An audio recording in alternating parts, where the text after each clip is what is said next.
This is KVUE News at 5.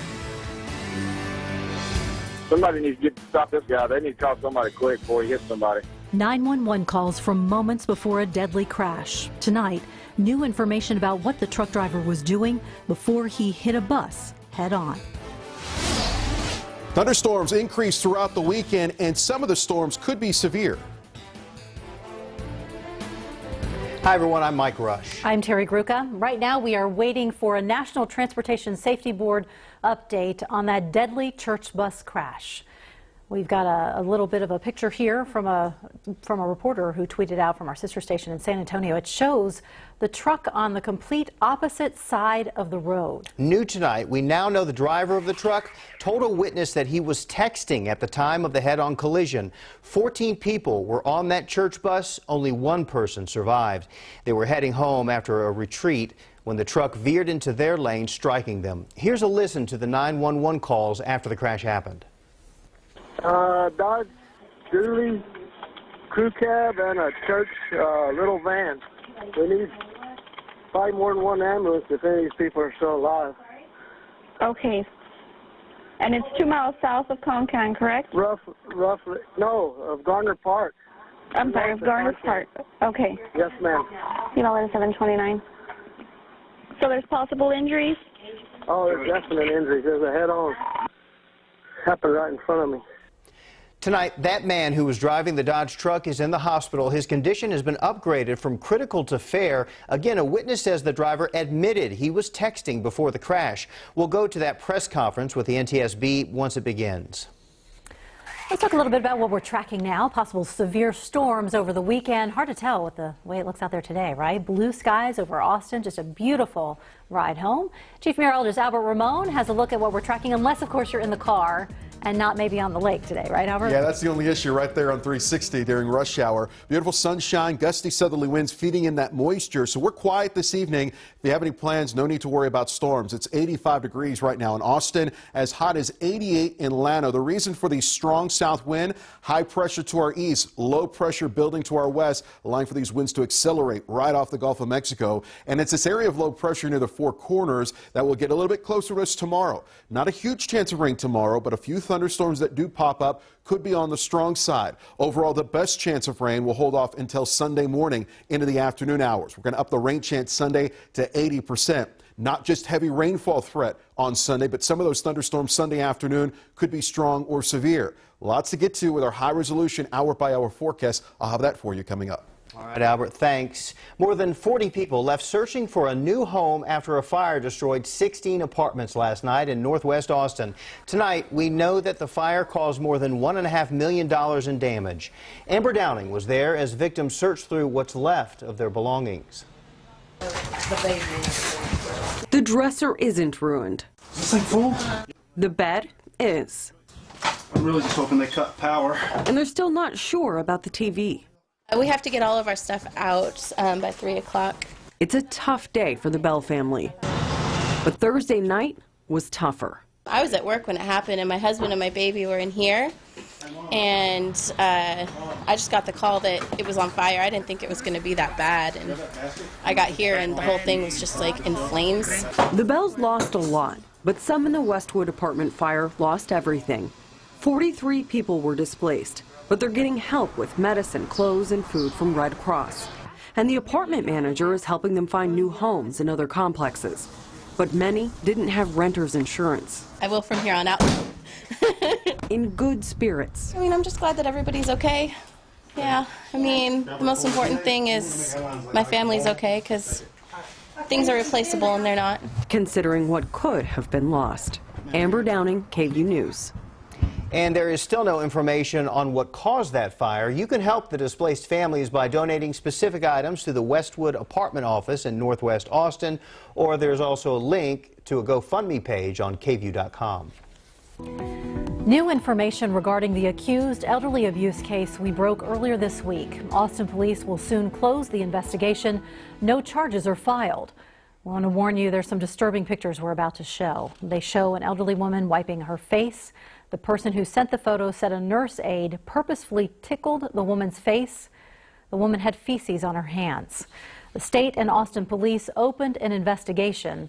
KVUE Defender investigative reporter Erica Proffer tells us why no criminal charges may be filed in this case. Erica? Austin police cannot give specific details about this particular case because it's open for now. They do plan to close it, though, they told us. And cases like these are hard to prove. One, the video is gone. Snapchat keeps video for 24 hours.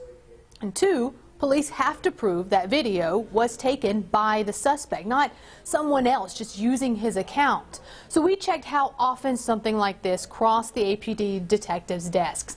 And it's rare. They usually investigate client-on-client abuse. That's things like a family member abusing their elder. But the abuse within a facility is usually worked through the state. Even though the police department might not have a criminal offense or something that's could land someone in jail, we want to make sure that that elderly or child is safe and the people that can and many times help us with that would be CPS or DADS or other agencies that can keep that child or elderly individual safe.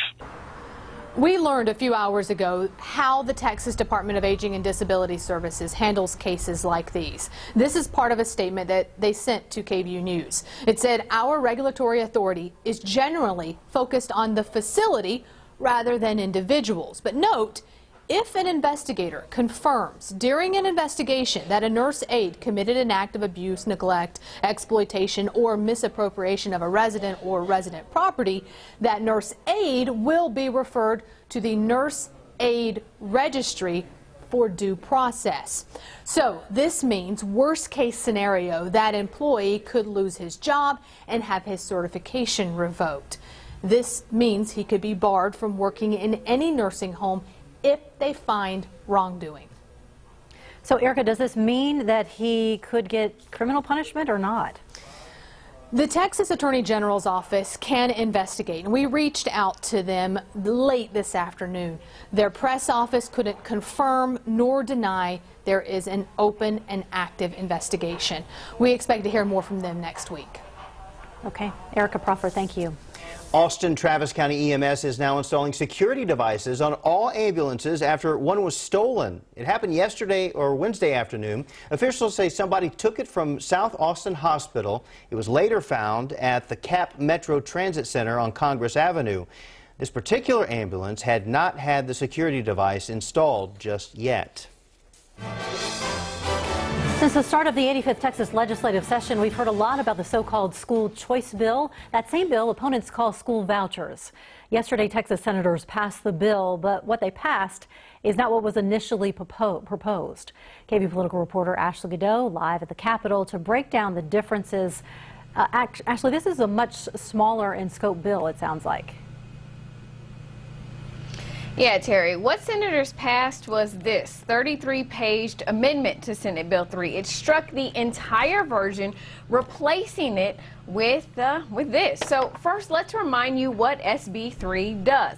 It still creates two programs. The first is Education Savings Accounts, or ESAs. They're online accounts of state money used to subsidize private school tuition for parents who want to take their kids out of public school. And under the new version, 75% of that money pays tuition, and the other 25% is approved expenses like tutoring. SB 3 also establishes a scholarship program that gives businesses tax credits for donating, which is money the state won't get. Now to actually, you know, Terry and Mike, we're going to tell you more about this on KVUE.com, but we need to kick it back over to you guys for that press conference. Ashley, thank you very much. Yeah, we were talking at the top of the newscast about the NTSB holding a press conference on that bus crash. Yeah, and let's go straight to them. They just began minutes ago, just seconds ago, actually. That was being operated by the First Baptist Church of New Braunfels. The bus was occupied by the driver and 13 passengers. We know that all but one of the bus occupants have died. The remaining bus occupant, as well as the driver of the pickup truck, were seriously injured. And on behalf of the NTSB, we offer our sincere condolences to the family and the loved ones of those that were involved in this tragic crash. This has been the first full day of the on-scene investigation for the NTSB. We had 2 staff arrive on scene yesterday, and the rest of our team arrived today. Our investigation will be focused on transportation safety. Not just what happened here, but why and how it happened. And most importantly, what can be done to prevent future crashes and fatalities from occurring. We'll be looking at many factors in our investigation. That will include the drivers of both vehicles and any fatigue, distraction, or impairment with the drivers. We'll also be looking at the mechanical condition of, again, both vehicles, as well as the environment in which they were operating, the highway. We'll be looking at the survivability and crashworthiness of the van, which had been converted into a passenger bus. That bus was equipped with seat belts. The rear passenger seats on the bus were equipped with only lap belts, so lap-only belts. Preliminarily, at this time, it appears that most, if not all, of the bus passengers were wearing seat belts. We'll also be looking to talk to both the surviving bus passenger as well as the driver of the pickup truck as soon as they're well enough to speak with us. Again, this is the first full day of the NTSB's on-scene investigation. We have launched a multidisciplinary team here to the scene to investigate this crash. We have about 7 investigators here. These investigators have expertise in human performance, survival factors, and occupant kinematics, as well as vehicle factors and highway design. We also have our transportation disaster assistance specialist here on scene. They will be here in support of the families and the victims.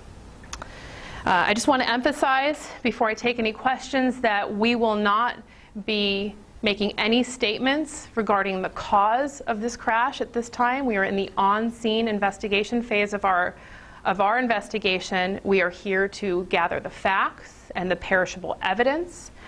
We plan to be on scene for the better part of a week before we wrap our on-scene investigation, and most of us are based in Washington, D.C. Any future media relations news and news alerts, you guys can contact our media relations office. The phone number for that is 202.